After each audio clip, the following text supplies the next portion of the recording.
The Oregon State Beavers, under 28-year head coach Tanya Chaplin, is one of those dynamic programs. They're always in the competition for something good, especially when they had Jade Carey there. She's now a student coach with her right beside her dad and the chaplains. And this is an amazing team. They don't have the standings of all the others because they don't have the money, but this is a team that you should watch out for. You don't want to go up against them and think that you're going to stand a chance. Now, I would have loved to have seen Jade Carey go another year. I would have loved to seen her be able to have another shot at the all around title. She had the regular season title, but unfortunately, one bad bounce. When you're an elite gymnast having to switch to the 10.0 system, I can understand why you would have those kinds of problems. Now, this team has got one heck of a schedule. Uh, they have they've already had the orange and black meet. That was December 19th. Then they've got a quad on January 3rd. They're facing Washington, Cal, and UCLA in Seattle, Washington. Then, January 9th, they're headed to BYU to face them. Then they're hosting Sacramento State January 16th. Then they're facing future conference opponent Utah State at Corvallis on January 25th. Sac State's January 16th. Alabama's January 30th. They're headed to Tuscaloosa for that one. That will be a wild one. Then they're headed to Boise on February 6th to face Boise State, which will also be a conference opponent soon. Southern Utah is headed to them on February 14th. They're facing a good Texas women's in Denton on February 22nd. Stanford's coming to them on February 27th. Soon to be conference opponent Utah State on March 6th at Logan, Utah.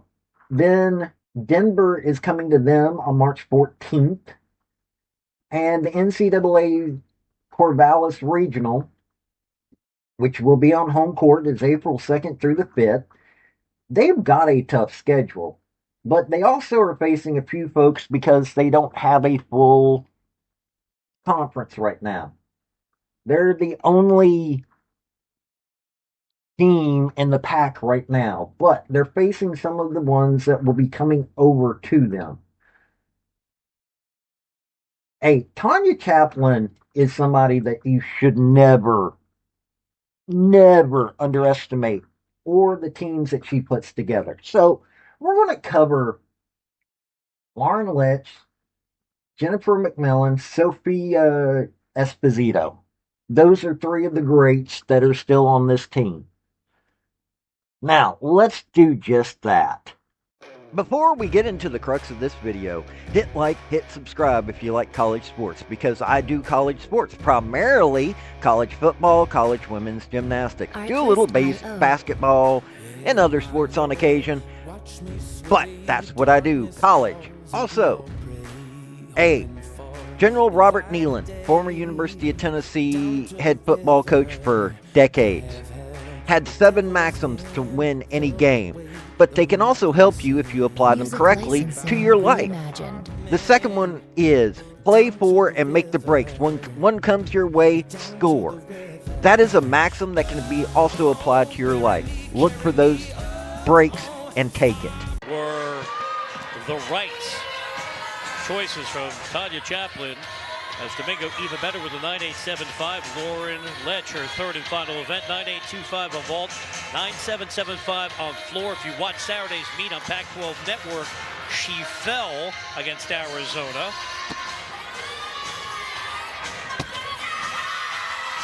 Front aerial to a back tuck. Slight balance check. This athlete is very patient on the balance beam. You'll notice how she takes her time between each skill.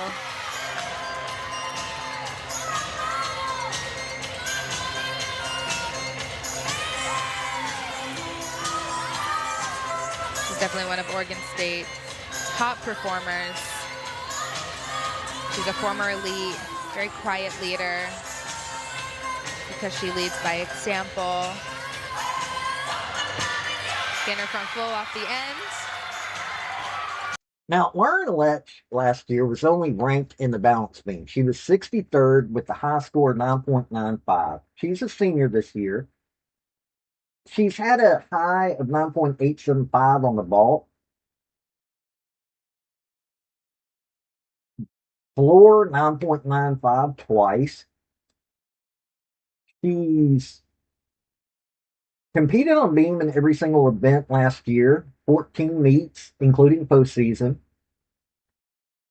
And okay, she's not a Jade Carey. She's not an all-around person. She can do it, but she focuses on the vault, balance beam, and floor. In other words, she's one of those cogs that you know she's going to be giving you a solid performance. You know that she's going to be scary for whoever's going to face her. And I really enjoy watching her. She does the work. And as a senior, she's going to be a leader this year. She's going to have the help of one of the greats on it when it comes to Jade Carey. I mean, this is someone that you should be watching out for. She was 63rd last year. There's folks that she could possibly get better than this year. And I really want to see that. I really do.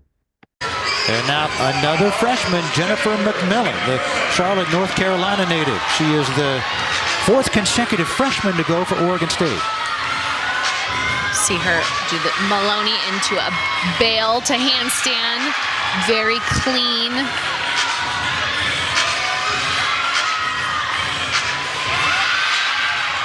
Really precise and elegant bar worker. We'll see if she can keep a straight body on her double layout and nails the landing. Excellent job. Now, Jennifer McMillan is somebody that people don't really pay that much attention to because, now, balance beam last year, she was 90th, 9.925. Uneven bars, 124th, 9.925 was her high score there. But she has scored a 9.775 on vault. Bars, she has hit 9.95 twice. Beam, 9.925 is her high. Floor, 9.775. And all around 39.075. Okay, not the highest scores. But she's able to do this in a way that keeps the team relevant. You need somebody like her that can bounce around between everything. She competed on bars and beam in each of the team's 14 meets last year. Also adding 3 appearances on vault, 2 on floor, and 1 in the all-around. In other words, if somebody is having a less than night, she can step up. She had last year not 22 scores of 9.8 or better. 3 different meets with the 9.9 plus.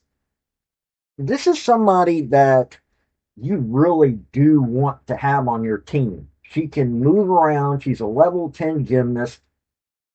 And you don't have to worry that she's going to underperform. Okay, she doesn't get the highest scores, but she gives a solid score. That's what's needed. Because we don't want to be defined by those mistakes, so it's cool to see Joanne always having a smile on her face. 9.85 for Sage Thompson. That's half a tenth better than the first couple of weeks. And now here is Sophia Esposito. 9.925 on vault, a new career high. 9.825 on beam.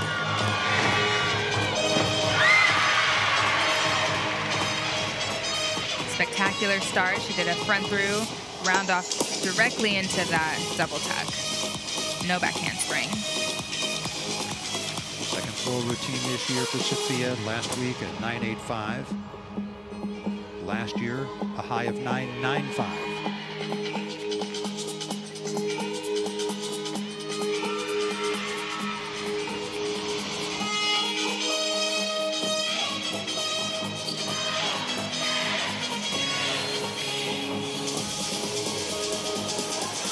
Showing the crowd the OSU, and her teammates knew it was coming and chanted it as she did it.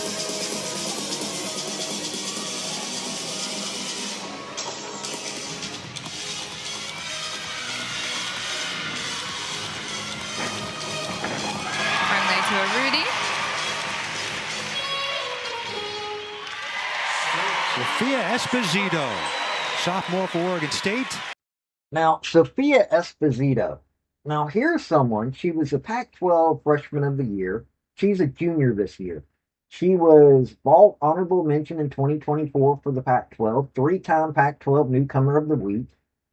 Last year, she was ranked 88th in floor, 9.95 was a high score, 75th in balance beam, 9.9. In vault, she was ranked 151st, with 9.925. Bars, she has had a 9.875. Beam was 9.9 twice, and like I said, she had a high of 9.9, or 9.9 is, twice. Twice for the 9.95 and all around 39.525. In other words, she is able to get good scores, really good scores. 2025 season, she competed in all 14 of the team meets, maintaining perfect hit rate across 39 total routines and finishing with 29 scores of 9.8 plus, even earning 6 9.9 or better. Held an average of 9.795 on the vault, 9.831 on beam, and 9.866 on the floor. In other words, here is somebody that is going to bring you the solid scores that you need at all times. Another cog in the machine type of athlete. Somebody who, okay, she's level 10 yet again. She's done the work. And hey, she's only a junior. Seriously, she's only a junior, which shows that she's got the ability, if she listens to her coaches, to move up in ranking this year. Now look, I like Oregon State mostly because of Jade Carey. I don't have any connections to Oregon State. I just really loved watching Jade Carey. I think and because of that, I saw the other people on this team.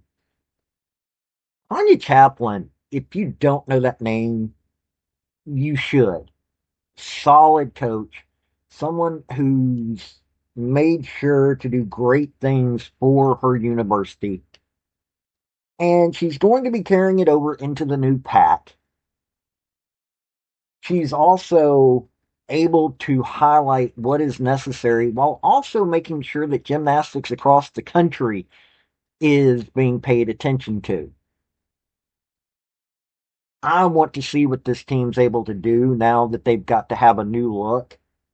I mean, when you lose an athlete like Jade Carey, you've got to either step up or you're just not able to go to that next level. And I think that this team could actually move to that next level for each one of these women.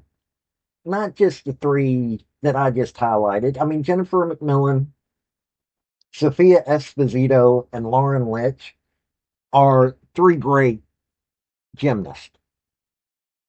Now, this team, to get above the 17, 18 mark in the rankings, they need to have everybody step up. They really do.